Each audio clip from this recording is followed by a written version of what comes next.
Hi friends, ఈరోజు topic వచ్చేసి imperialism అంటే సామ్రాజ్యవాదం, రాజుల పరిపాలన అని చెప్పచ్చు, ఇంకా చక్రవర్తుల పరిపాలన అని చెప్పచ్చు. Leopold two, king of Belgium, sovereign of Congo. Poppy, opium poppy, China England, 1839, 1842, 1857, 1858. ఈ ఓపియం అనేది ఒక డ్రగ్ అన్నట్టు. ఈ పాపీ ఫ్లవర్ అనేది గసగసాలు అంటే తెలుసుగా, వీటి నుంచి సేకరిస్తారు. మనం గసగసాలు వాడతాం చూడు, అది ఓపియం పాపీ నుంచే తీస్తారు ఫ్రెండ్స్. ఈ సీడ్స్ కనబడుతున్నాయి, ఇవే గసగసాలు. వీటిని పాపీ హెడ్ అంటారు. ఈ ఇంపీరియలిజానికి వీటికి సంబంధం ఏంటిదో ఈరోజు మన topic friends.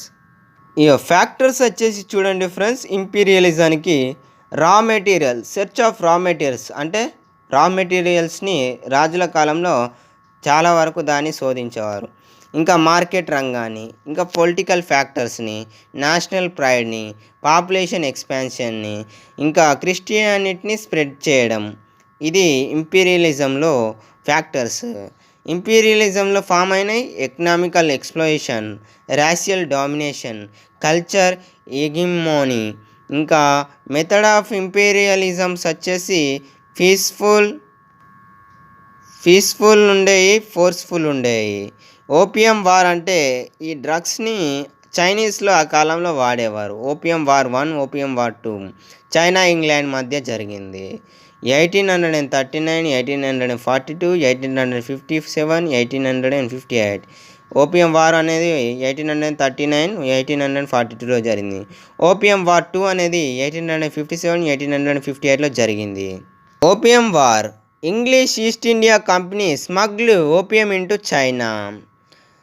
Chinese government prohibited opium drugs as affected to the health of the చైనీస్ల ఆరోగ్యాన్ని దెబ్బతీస్తుందని ఇంగ్లీష్ ఈస్ట్ ఇండియా కంపెనీ ఓపియాన్ని స్మగ్ల్ చేస్తుందని చెప్పారు. ఆ కాలంలో 30,000 చెస్ట్ ఆఫ్ ఓపియంని స్మగ్ల్డ్ చేశారు చైనాకి. అది ఎప్పుడు 1837లో.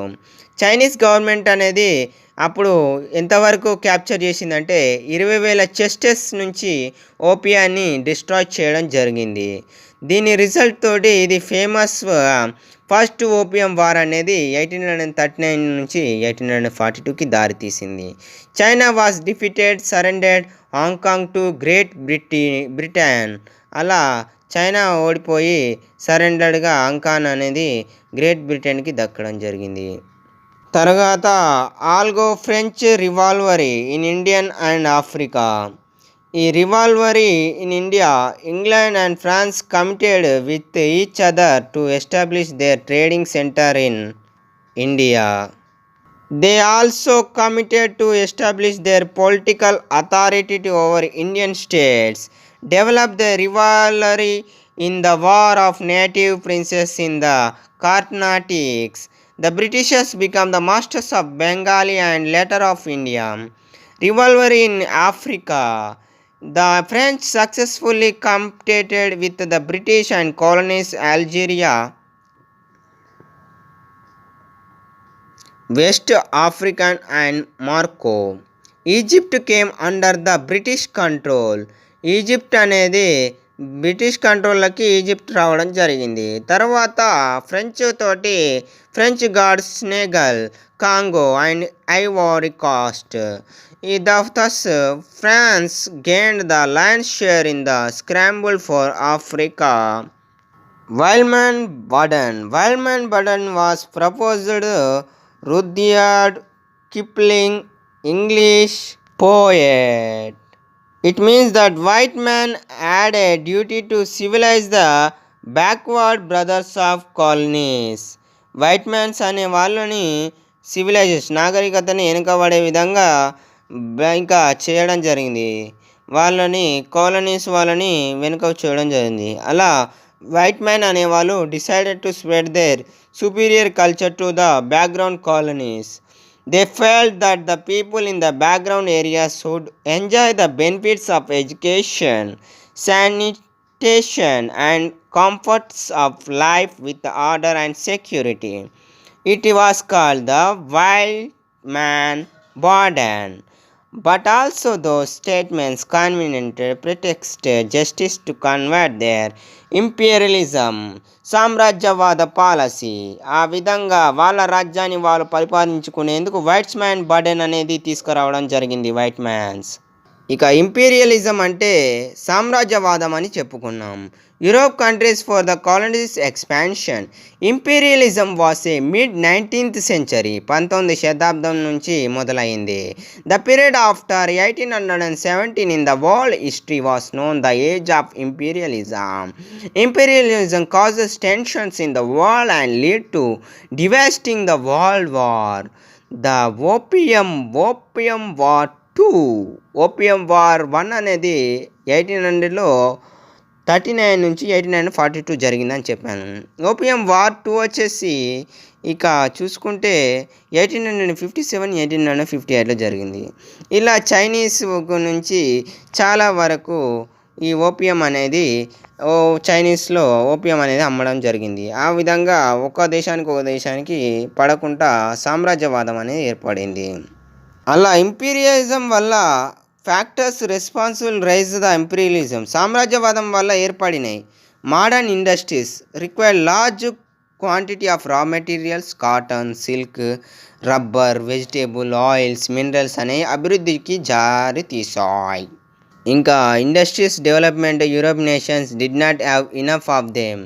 So there was mad rush for the getting of colonies. ఇంకా search of market. Developing the European nations way need vast market to sale manufactured goods. అలా సీట్ చేయాలనుకుంది. European country like Great Britain, Belgium, France, Germany, Russia started on race of for colonies. అలా ఆ విధంగా సామ్రాజ్యవాదం అనేది political factors, national pride, expand population, more population పెరగడం వల్ల నిరుద్యోగ సమస్య అనేది మిలియన్ల వరకు యూరోపియన్లో ఏర్పడింది. అలా కనబడడం జరిగింది. దీని ద్వారా ఎవరు బెటర్ కెరియర్ అబ్రాడ్కి వెళ్ళి చదువుకోలేకపోయారు. తర్వాత క్రిస్టియానిటీ అనేది ఎక్కువ స్ప్రెడ్ అయ్యి మతవాదం అనేది ఏర్పడింది. Missionary propaganda has done much the rise of imperialism. Christianity అనేది స్ప్రెడ్ అవ్వడం వల్ల సామ్రాజ్యవాదం అనేది ఎక్కువ అవ్వడం జరిగింది. నెక్స్ట్ వచ్చేసి కాంటెంపరీ వరల్డ్ ఫ్రెండ్స్. కాంటెంపరీ వరల్డ్లో చూసుకుంటే Ferdinand king of Austria, Kaiser William II responsible for world war 1, league of nation Geneva, Nicholas II last Kaiser. ఇంకోటి వచ్చేసి Kerensky, Menshevik party, Lenin, Vladimir Ilyich Ulyanov. Bolshevik పార్టీని స్థాపించిన గొప్ప వ్యక్తి Lenin. First world war period August 1914, November 1918.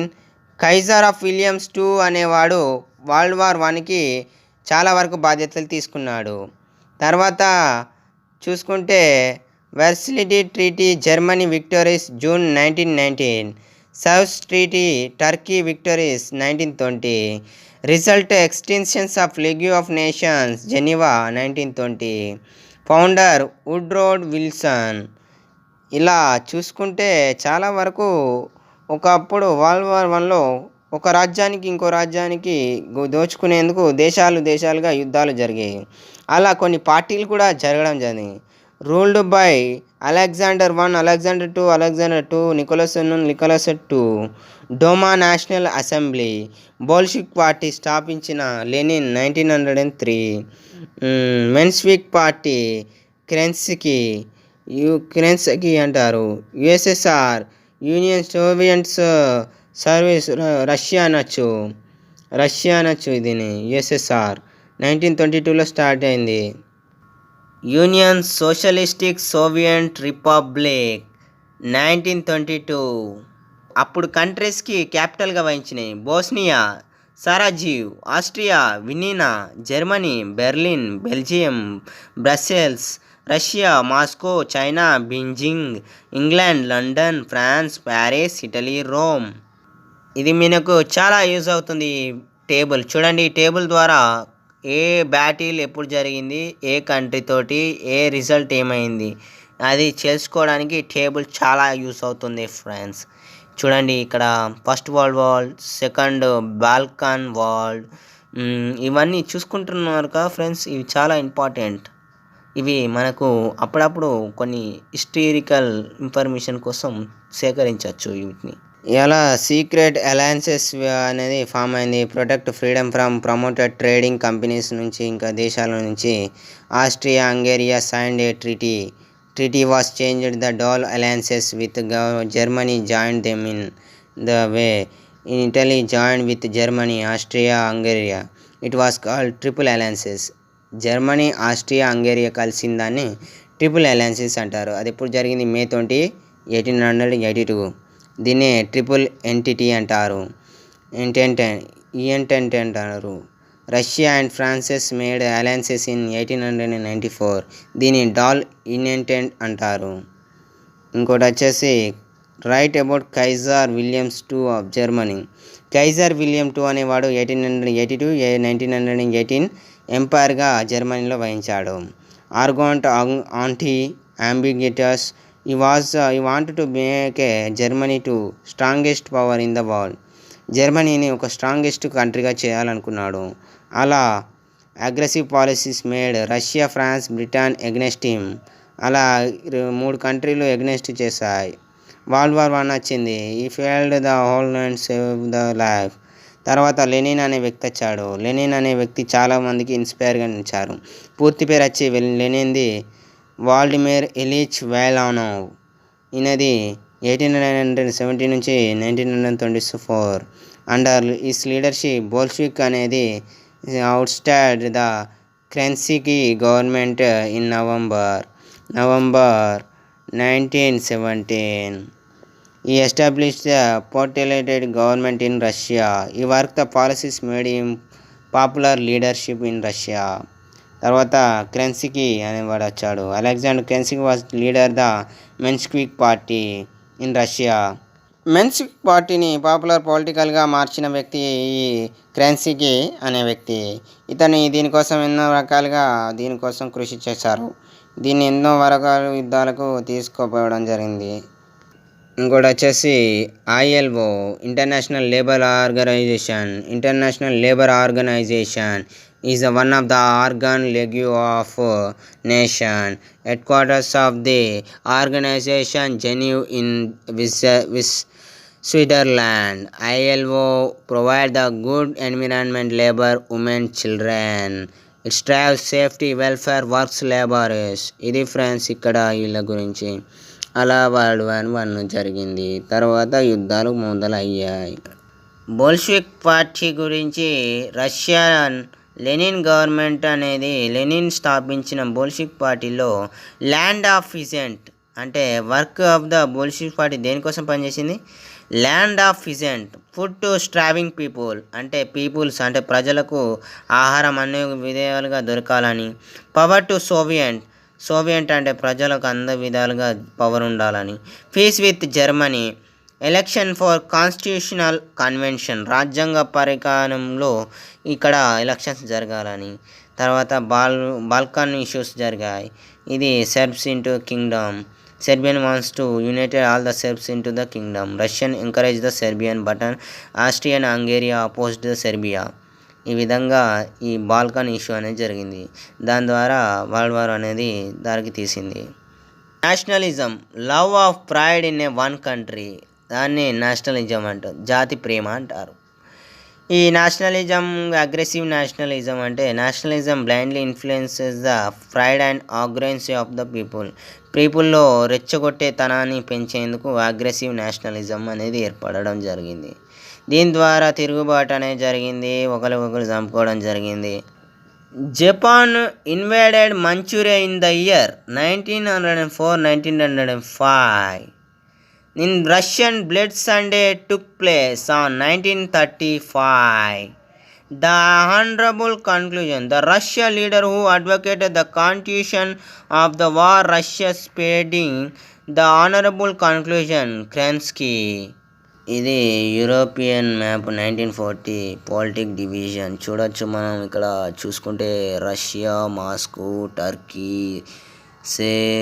Cypress, ఇంకా Egypt, Sicily, ఇంకా Corsica, Sardinia, Algiers, Morocco, Spain, Moravia, Paris, France, Swiss, Austrian, ఇంకా Benin, Brazilian, మోల్డాన్, లండన్. ఇదాన్ని European map friends. ఇది ఫ్రెండ్స్ నాకు తెలిసిన విశేషాలు. అనేకమైన విశేషాల కోసం మా మ్యాజికల్ వన్ని సబ్స్క్రైబ్ చేయండి. Bye friends, bye.